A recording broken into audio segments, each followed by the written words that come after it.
छायाळं रणमूलोये सव्यसाहूढम्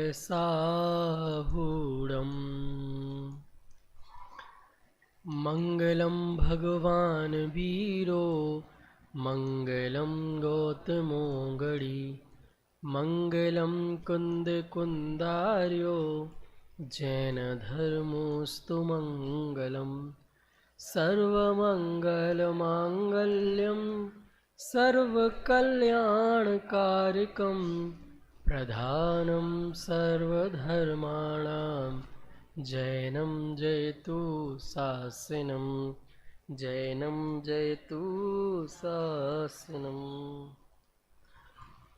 समता षोडशी की चर्चा अपन यहाँ कर रहे हैं।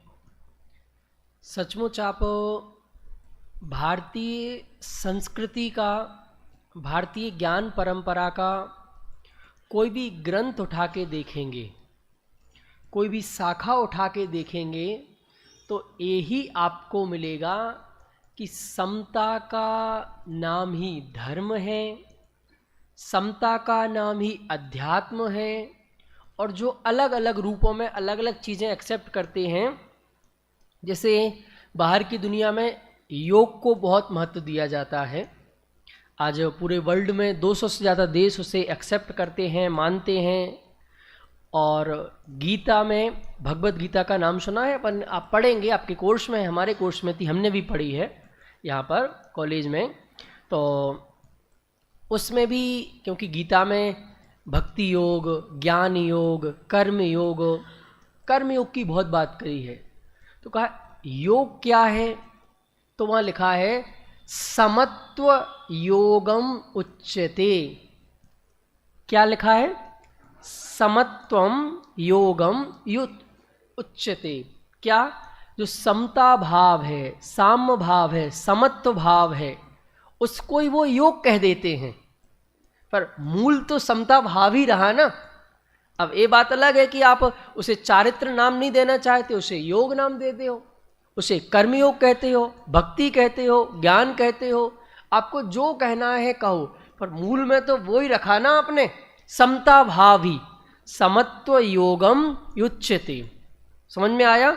तो समता भाव बहुत महत्वपूर्ण है। और वो समता भाव हमारे जीवन में कैसे प्रकट हो, ये बात अपन पहले दिन से ही कर रहे हैं कि जितना जितना हमारे जीवन में समता भाव प्रकट होगा, उतना उतना धर्म, उतने उतने 10 धर्म हमारे जीवन में प्रकट होंगे। कोई बता सकता है ऐसा क्यों?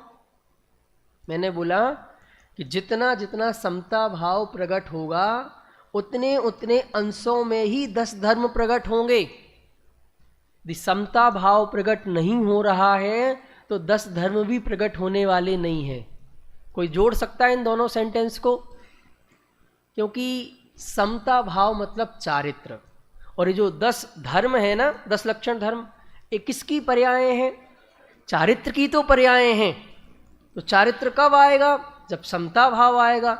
जब समता भाव आएगा तो चारित्र आएगा। जब चारित्र आएगा तो 10 धर्म प्रकट होंगे। समझ में आ रहा है? तो बहुत महत्वपूर्ण है समता भाव, वो हमारे जीवन में कैसे प्रकट हो। इसके लिए लास्ट 7 और 8 नंबर छंद बस जल्दी से देखते जाना है। जो होता है वह होने दो। क्यों होने दो? क्योंकि वैसा ही होना है, वैसा ही होना था। यदि आप भगवान महावीर स्वामी से पूछते आज से 2600 साल पहले, तो वो तब बता देते थे, बिल्कुल बता देते कि ऐसा जैसा हो रहा है ऐसा ही होना था। आपके करने धरने से कुछ नहीं होने वाला है। हम देखते हैं मेडिकल में कितना पैसा लोग खर्च करते हैं। बड़े से बड़े हॉस्पिटल में ले जाते हैं, यहाँ जाते हैं। और आपको मैं तो एक और सरल एग्जाम्पल देता हूँ। यदि आप थोड़े से कुछ अखबार वगैरह पढ़ते हों तो अभी 1-2 साल पुरानी घटना है। सूरत का एक बहुत बड़ा डॉक्टर, गांधी करके नाम है, मुझे नाम पूरा ध्यान नहीं आ रहा है, हार्ट का स्पेशलिस्ट डॉक्टर, और उसके नाम पर वर्ल्ड रिकॉर्ड है कि उसने 42,000 से ज़्यादा हार्ट के ऑपरेशन किए हैं। सबसे ज़्यादा ऑपरेशन किए उसने इतनी कम उम्र में, और अभी सिर्फ 42 साल का था। और भाई जब जिस व्यक्ति ने इतने सारे ऑपरेशन किए हैं तो बहुत एक्सपर्ट होगा। उसकी डेथ ही हार्ट अटैक से हो गई थी अभी 2 साल पहले, इतनी कम उम्र में। तो जब वो तो इतना जानता था, ज्ञानी था, समझदार था, हर चीज़ थी, जो कुछ बोलते हैं कि ऐसी ऐसी सावधानी रखनी चाहिए वो सब रख सकता था। ये टैबलेट जिम में रखना चाहिए, ये करना चाहिए, वो करना चाहिए, वो सारे नियम कानून खुद जानता था, हजारों हजारों लोगों को बताता था, उन पर अप्लाई करता था। पर उसकी डेथ किससे हुई? उसी हार्ट अटैक से। हमें क्या समझ में आता है? जो होता है वह होने दो, होनी को स्वीकार करो, और होनी को कोई टाल नहीं सकता है। और होनहार भी क्या चीज़ है जो जिस होनी की बात कर रहे हैं। देखो ज़्यादातर लोग होनी मतलब क्या समझते हैं, होनहार मतलब क्या? भाग्य में और सरल करता हूं, भाग्य मतलब क्या? ध्रुव, भाग्य मतलब क्या? नहीं, होनहार प्लस पुण्य का उदय, कर्म का उदय। तो उस भाग्य में होनहार भी शामिल है। सिर्फ कर्म के उदय का नाम भाग्य नहीं है। होनहार प्लस कर्म का उदय बराबर भाग्य। तो भाग्य भी कैसे बनता है? होनहार के अकॉर्डिंग भाग्य बनता है। होनहार मतलब होने योग्य, जो जैसा होना है वो होने योग्य जो होता है उसको बोलते हैं होनहार। तो इतनी बात अपन ने कर ली थी, इसलिए बहुत ज़्यादा रिपीट नहीं कर रहे हैं। कर्तापन का भाव न लाओ। इसीलिए आपके निमित्त से कुछ अच्छा काम हो गया है तो, और अच्छा क्या बुरा भी हो गया है, मैं तो दोनों बातें कह रहा हूं। अच्छा हो गया है तो भी कर्तापन नहीं लाना है, और बुरा हो गया है तो भी गिल्टी कॉन्शियस में नहीं जाना है, कर्तापन नहीं लाना है।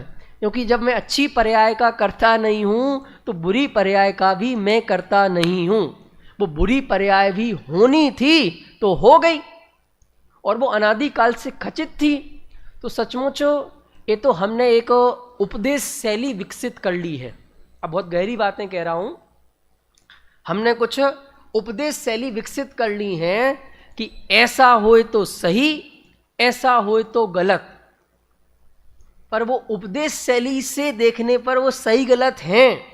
वास्तव में उस वस्तु के दृष्टि से देखो तो ना ये सही है ना गलत है, बिल्कुल वही है जो होने योग्य है। क्या बोला? फिर से बोलूं मैं कि ये अच्छा काम है, ये बुरा काम है, ये अच्छे कर्म है, ये बुरे कर्म है। ये हमने सिर्फ एक उपदेश शैली के आधार पर डिवाइडेशन कर दिया है। वास्तव में तो जो अच्छा हुआ वो भी हमने नहीं किया, जो बुरा हुआ वह भी हमने नहीं किया। दोनों ही कार्य होने योग्य हुए हैं। इसीलिए कर्तापन का भाव न लाओ। कुछ अच्छा हो जाए तो भी कर्तापन नहीं, और बुरा हो जाए तो भी कर्तापन नहीं, उसके भी कर्ता नहीं बनना। दुखी नहीं होते रहना, पंडित जी हम क्या करें, हमसे तो बहुत बुरा हो गया, हमसे तो बहुत बुरा हो गया। और ये बहुत होता है। कब होता है? जो व्यक्ति पहले धर्म के मार्ग पर नहीं था। ये बहुत, जो ऑनलाइन लोग सुन रहे हैं, ये हजारों हजारों लोग प्रश्न पूछते हैं, उनके ये शंकाएं होती हैं।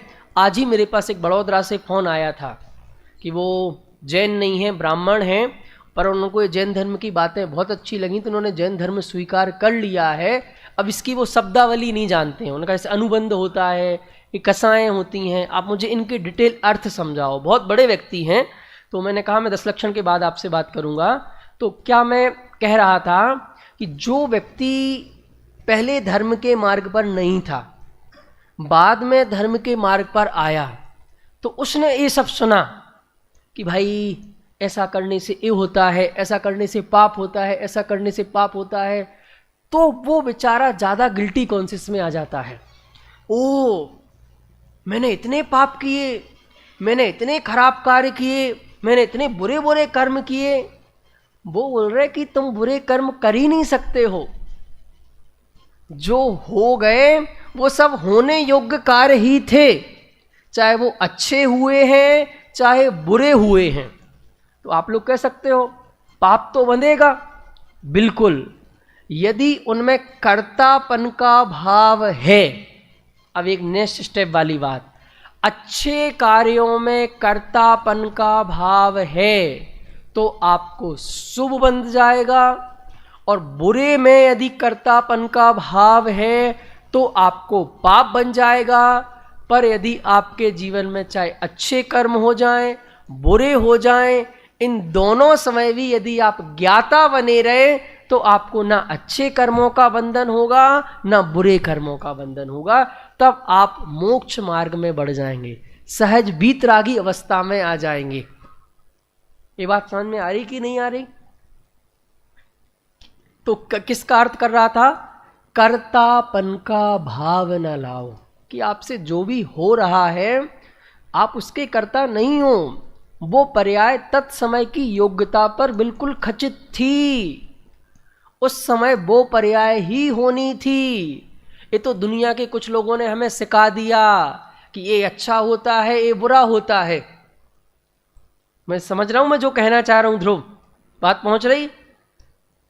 कि ये अच्छा है ये बुरा है, ये डिवाइडेशन हमने कर लिया उपदेश शैली से, पर वस्तु शैली से देखो तो कुछ भी गलत नहीं हुआ, कुछ भी बुरा नहीं हुआ, कुछ भी अच्छा नहीं हुआ। जो हुआ है वो बिल्कुल होने योग्य ही हुआ है। आई बात समझ में कि नहीं आई? इसीलिए कर्तापन का भाव न लाओ, निज हित का पुरुषार्थ करो। निज हित का पुरुषार्थ मतलब, इसकी बात भी की थी अपन ने।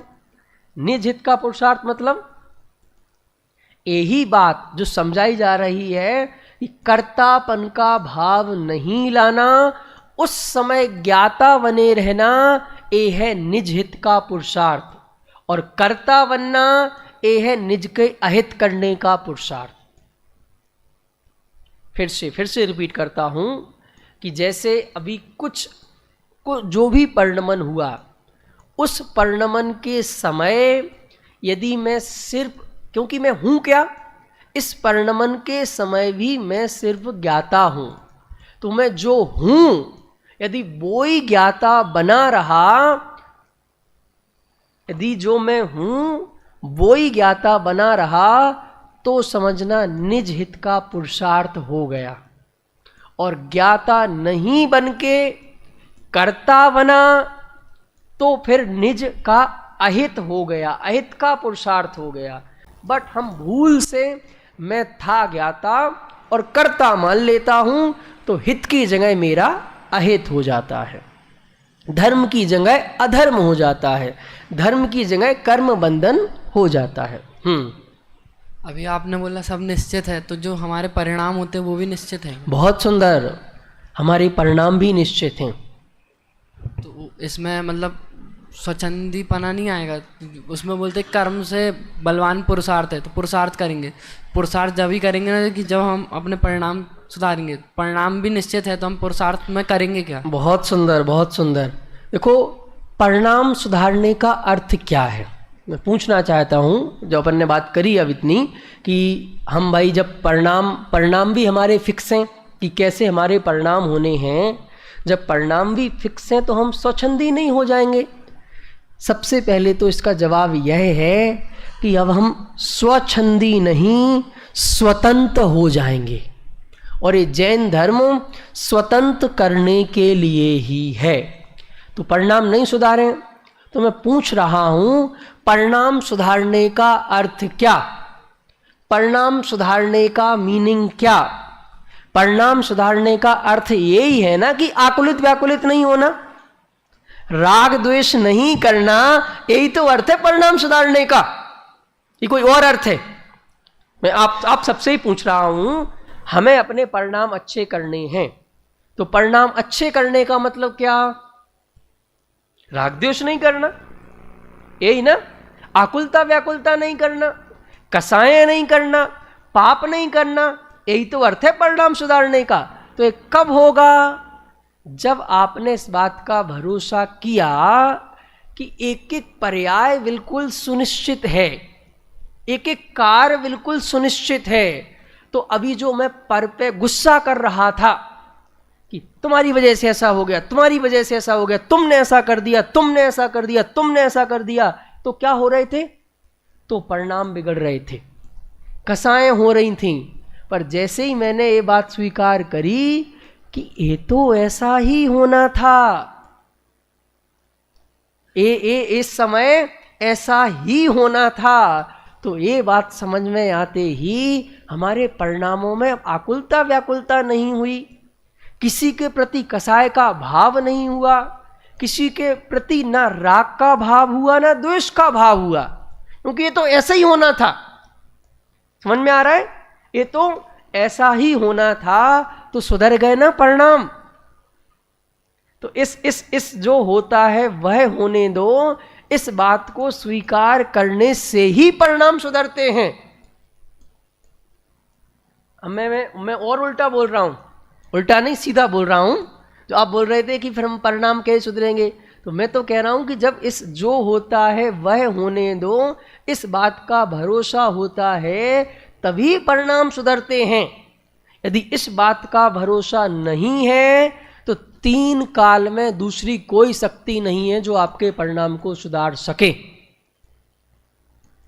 आया समझ में? यहाँ पर पुरुषार्थ का मतलब क्या लेना? बहुत सुंदर। पुरुषार्थ का अर्थ ये है कि जो वस्तु का जैसा परिणमन हो रहा है अपने ज्ञान में, उसे बस वैसा एक्सेप्ट करना, उससे विपरीत नहीं जाना। जो हो रहा है उससे अपोजिट सोचना, ये पुरुषार्थहीनता है। और जो हो रहा है उसे वैसे ही होने देना और उसे वैसे ही जानना, इसका नाम है पुरुषार्थ। और सचमुच इसमें अनंत पुरुषार्थ चाहिए। जो हो रहा है उससे विपरीत फ्लो में जाने में तो कोई भी जा सकता है, पर उसे बिना आकुलित व्याकुलित हुए, बिना डिस्टर्ब हुए, बिना प्रभावित हुए, उसे ये तो बिल्कुल ऐसा ही होना था। जो हो रहा है बिल्कुल सही हो रहा है, कुछ भी गलत नहीं हो रहा है, तो राग द्वेष के परिणाम खत्म। तो राग द्वेष उत्पन्न नहीं हुए, यही पुरुषार्थ है। कसाएं पैदा नहीं हुई, यही पुरुषार्थ है। आया समझ में? चलो, और कोई प्रश्न? ये तो अपना सब पुराना माल था, ये तो आगे। हाँ बोलो ध्रुव।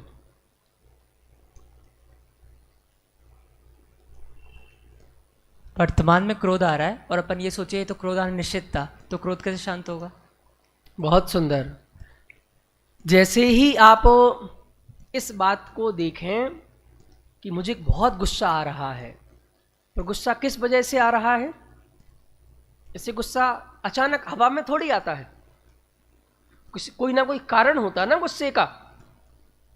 पूछ रहा हूं, हवा में आता है, कोई कारण होता है, कारण होता है ना। सपोज ऐसे ही देखो, एक कारण कि मैंने तुम्हें कुछ गलत बोल दिया, बोलता नहीं हूं, बोलूंगा भी नहीं कभी, फिर भी बोल दिया, तो अब गुस्सा आ रहा है। पर क्या विचार करना है कि भाई ये जो बोला है ना, ये ऐसा ही बोलना था, ये अनादिकाल से सुनिश्चित था, इसमें कुछ नया नहीं हुआ है, ये तो होने योग्य ही हुआ है। समझ में आया? तो जैसे ही हमने उस परिस्थिति का ऐसा विचार किया तो गुस्सा ऑटोमेटिक शांत हो गया। गुस्सा तो एक आउटपुट है, वो जो आपके थॉट पे आएगा। अब मैं जैसे ऐसे कहूं कि अमन, क्या नाम तुम्हारा? ध्रुव, मैं तुम्हें बुरा बोलूंगा और एक बुरा जब मैं बोलूंगा तो तुम्हें 1 करोड़ रुपए मिलेगा, और 2 बुरा बोलूंगा तो 2 करोड़ मिलेंगे। तो अब मैंने तुम्हें बोले 2 और इसको बोले 4, तो तुम्हें गुस्सा आएगा कि 2 क्यों बोले? 4 नहीं बोल सकते थे मेरे लिए? 5 नहीं बोल सकते थे? कम से कम 10 गाली तो देनी चाहिए थी। वो उल्टा मामला हो गया। तो आउटपुट क्या निकल रहा है? उससे डिसाइड होता है। तो आउटपुट यदि वो सहजता वाला निकल रहा है तो उससे क्रोध शांत होता है। चलो, आया समझ में? क्लियर हुआ? चलो पूछो भाई। ऐसे तो मुनिराज ने समझो कोई गलती हो गई तो बोलेंगे तो निश्चित है, प्रायश्चित ही नहीं लेंगे फिर तो। बहुत सुंदर। सबसे पहले तो ने इस बात का ही विचार आता है कि ये जो दोष हुआ है ये बिल्कुल सुनिश्चित है। इस दोष से गिल्टी कॉन्शियस में जाने की बिल्कुल भी जरूरत नहीं है। बट अब ये पता चल गया कि ये दोष है तो अब ये द्वारा रिपीट ना हो। प्रायश्चित मतलब क्या? पहले तो ये समझो, प्रायश्चित मतलब ये नहीं कि जो पुरानी गलती हो गई थी उसका रोना रोते रहना, इसका नाम प्रायश्चित नहीं है। प्रायश्चित इसका नाम है कि कोई गलत चीज हो गई है तो सबसे पहले तो ये गलत है इस बात का एक्सेप्टेंसी होना, यही सबसे बड़ा प्रायश्चित है। क्या बोल रहा हूं?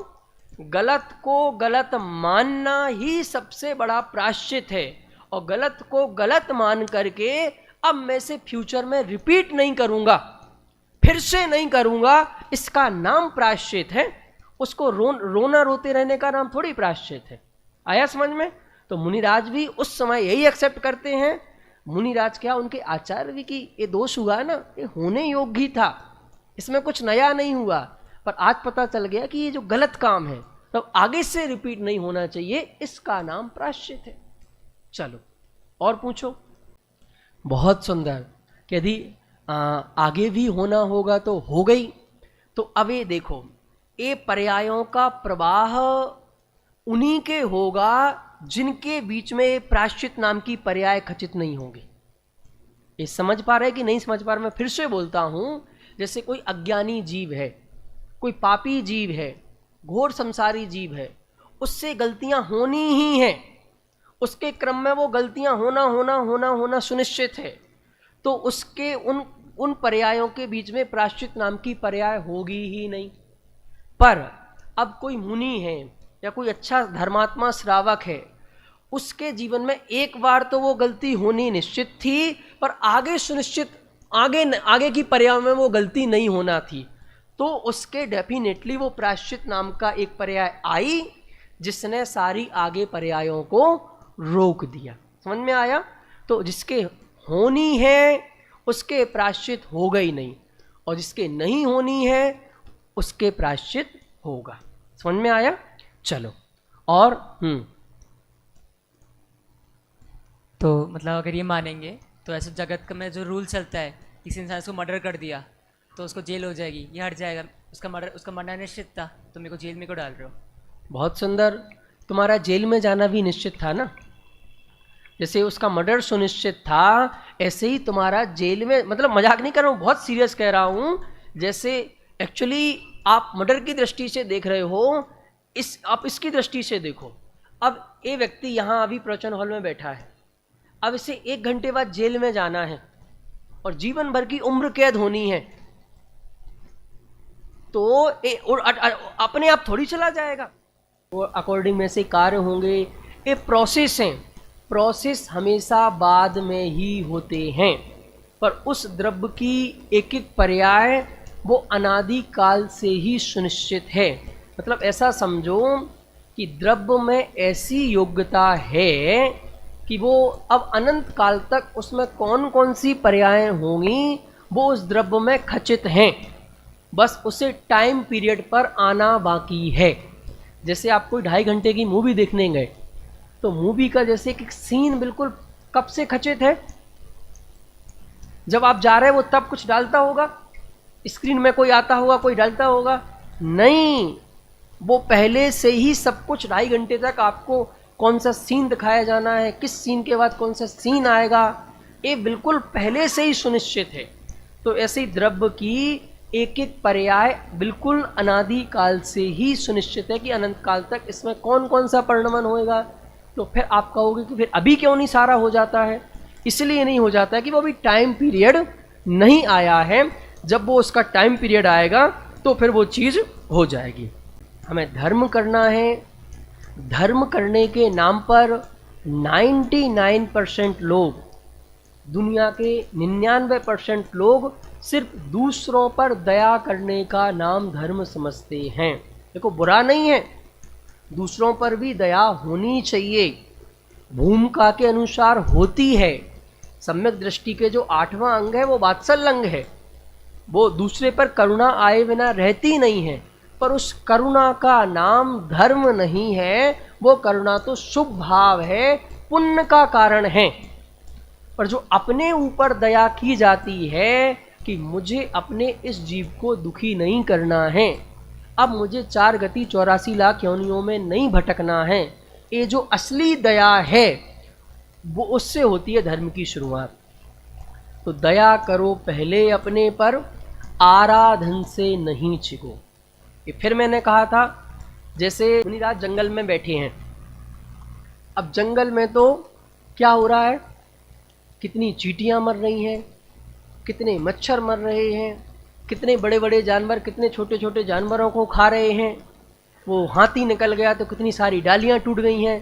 तो मुनिराज क्या करेंगे, फिर उठेंगे, फिर डाली संभाल ले जाएंगे। वो शेर उसके पीछे भाग रहा है हिरण के पीछे, तो हिरण को बचाने जाएंगे। ऐसी दया करेंगे? नहीं। सचमुच आराधना करना और दूसरे जीवों को आराधना में लगाना, इसका नाम है दया। रिपीट करूं, अपने जीवन को आराधना में लगाना, और यदि आपके पास समय शक्ति है, थोड़े बहुत साधन हैं, तो दूसरे जीवों को आराधना के मार्ग में लगाना, इसका नाम है असली दया। और मैंने किसी को बचा दिया, अरे कौन किसको बचाता है?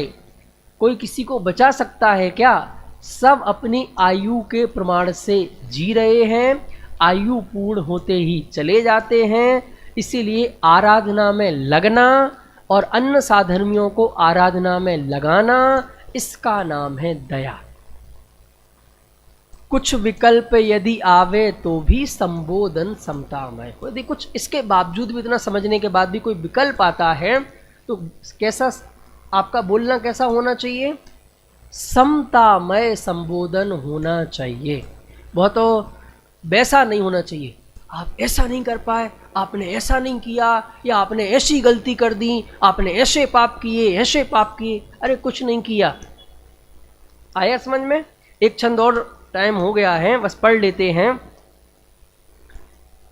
यदि माने तो सहज योग्यता, अहंकार का भाव न हो, नहीं माने भवितव्य विचारो, जिससे किंचित खेद न हो। क्या कह रहे हैं? ये नया है, ये अपन भी पढ़ा नहीं था। यदि माने तो सहज योग्यता। होता क्या है कि दिन में हम कम से कम 8 से 10,000 थॉट करते हैं। कुछ यूनिवर्सिटियों ने रिसर्च की है, वो कहते हैं 60,000 से ज़्यादा विचार करते हैं एक दिन में। आपने इतने थॉट किए, इतने विचार किए, और उन विचारों में से क्या होता है? कुछ कार्य आपके विचारों के अनुसार हो गए। होता ना, जैसे आपने जो चाहा, जो सोचा, वैसे ही हो गया। तो कहा यदि माने तो सहज योग्यता। जैसे ही आपने कोई बात कही और मैंने मान ली, तो क्या लगता है? या मैंने कोई बात कही और आपने मान ली, तो मुझे क्या लगता है? ये सब मेरे अंडर में है, इन सब का कर्ता मैं हूँ, इनको करने वाला मैं हूँ। कहा ये तुम्हारा सबसे बड़ा भ्रम है। यदि माने तो सहज योग्यता, अहंकार का भाव ना हो। यदि जगत में तुम्हारी किसी ने कोई बात एक्सेप्ट कर ली, तो उस बात से अहंकार मत करो, क्योंकि वो तुम्हारे कहने से एक्सेप्ट नहीं की है, वो तो उसे वैसा परिणमन होना था, तो उसने वो बात मान ली। और नहीं माने भवितव्य विचारो, जिससे किंचित खेद ना हो। और कभी कभी क्या होता है, नहीं मानते हैं तो कहो उसका भवितव्य विचारो, कि उसका भवितव्य ऐसा ही है, उसका भविष्य ऐसा ही होने वाला है। अब उसने नरक की आयु बांध रखी है, आप उसे कितना ही समझा लो, उसके समझ में आने वाला नहीं है। देखो अपन को अपना काम नहीं छोड़ना है, अपन को तो समझाना ही है, अपना काम तो सही संबोधन समतामय करने का ही है। यदि उसकी योग्यता होगी तो मान लेगा, और यदि मान लिया तो अहंकार नहीं करना, और नहीं माने तो भवितव्य का विचार करके कि भाई उसका भविष्य बिगड़ने ही वाला है, बुरा ही होने वाला है। इसलिए वो इसके लिए सूत्र भी आता है, आपने सुना होगा, विनाश काले विपरीत बुद्धि। सुना कि नहीं सुना? भाई अब उसका विनाश काल आना ही है, इसलिए वो किसी की मानने वाला नहीं है, उसका भवितव्य विनाश रूप ही है। इसलिए आप बहुत ज़्यादा आकुलता व्याकुलता नहीं करो, और जिससे किंचित खेद ना हो। इसलिए हमें रंच मात्र भी यदि कोई हमारी बात नहीं मानता है, हमारे अनुसार परिणमय नहीं हो रहा है, तो हमें किंचित भी खेद नहीं होना चाहिए। इतनी बात हुई। कोई बात पूछनी हो तो पूछ लो, नहीं तो पूरा करते हैं। होने योग्य काम, जो जैसा होना है वैसा हो।